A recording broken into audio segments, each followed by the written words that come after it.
So this morning I went for my walk.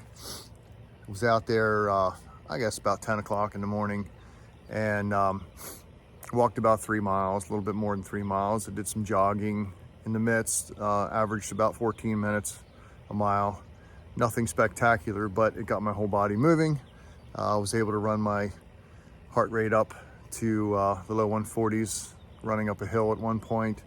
So got a lot accomplished actually with my what was going on with my blood and the cells throughout my body. You see, as soon as I got going, I took my shirt off. I didn't care who I scared.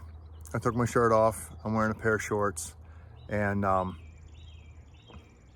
because the research that I did shows that close to a noonday sun, if you're out there for a certain amount of time, you'll actually get about 10,000 IUs of vitamin D. So check this out. Oh, I'm just getting tired. You can get as much vitamin D as you want in your body,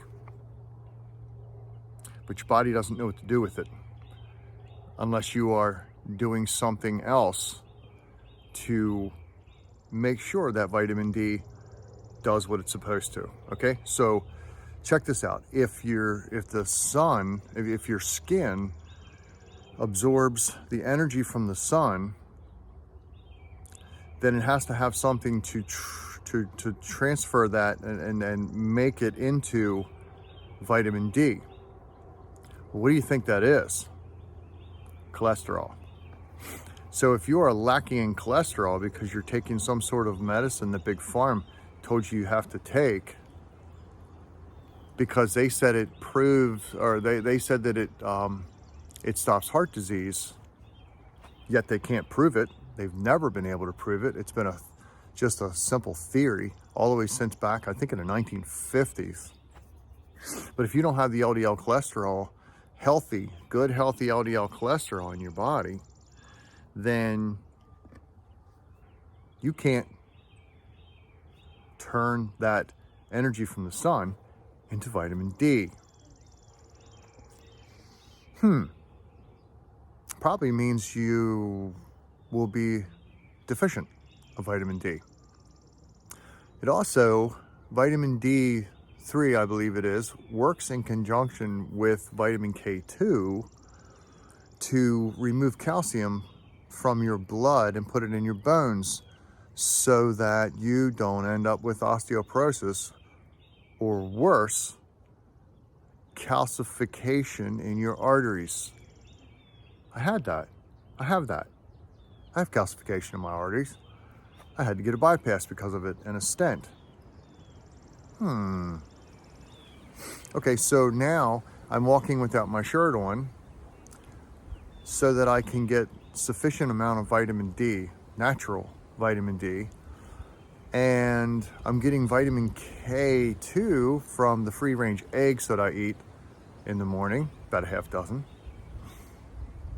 My blood pressure's fine. I'm going to be going for echocardiogram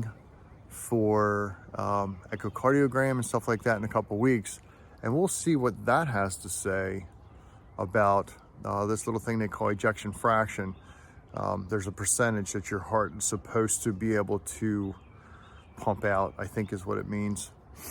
And mine was in the low 40 percentile after having my heart attack. So we're going to see where it is.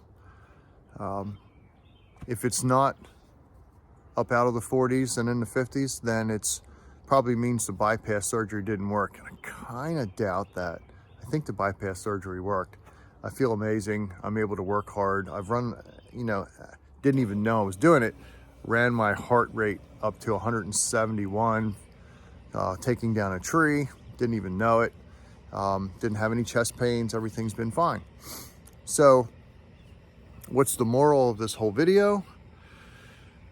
Your body needs vitamin D.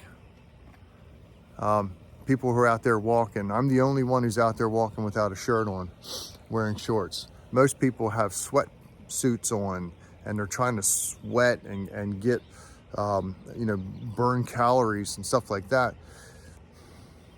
it's actually more important to get healthy than it is to lose the fat. Let's just put it this way.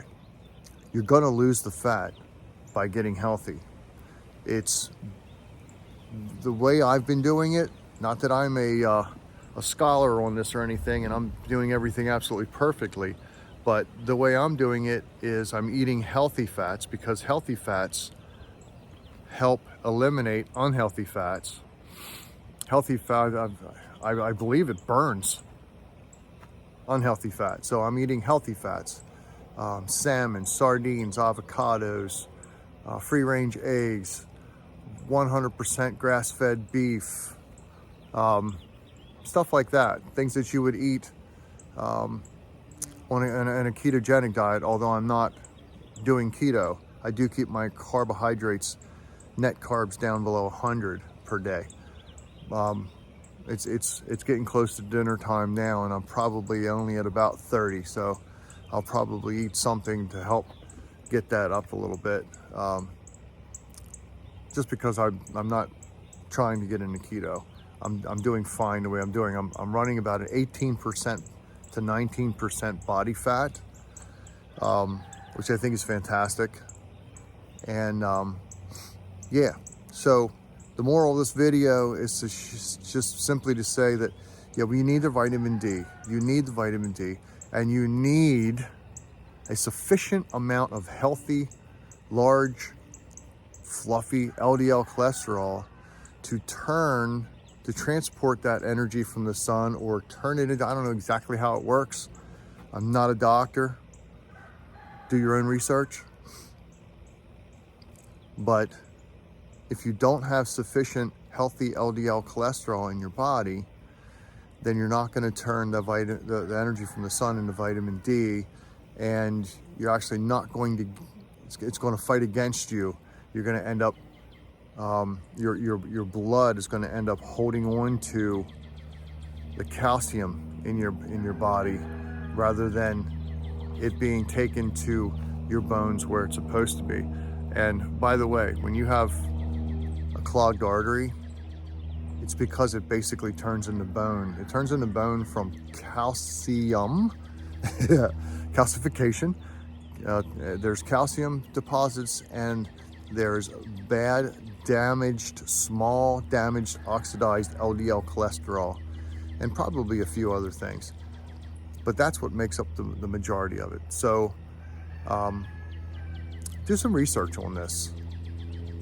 Your arteries don't just clog up like jelly forms in the middle of the artery.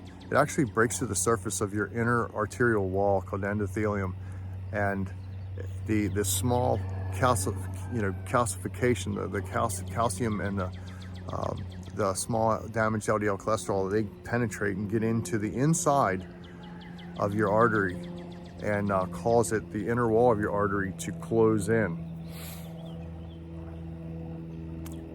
I think it's a good thing to know. So yeah, I'm going to keep taking my walks. I'm going to keep walking without my shirt on and getting my somewhere around 10,000 IUs of vitamin D from the sun, the way God designed it. And maybe this will encourage you to do some research and get healthy. It's a whole new life, and you feel better. Your whole body feels better. You don't wake up with aches and pains. So anyway, God bless you all. We'll see you on the next one.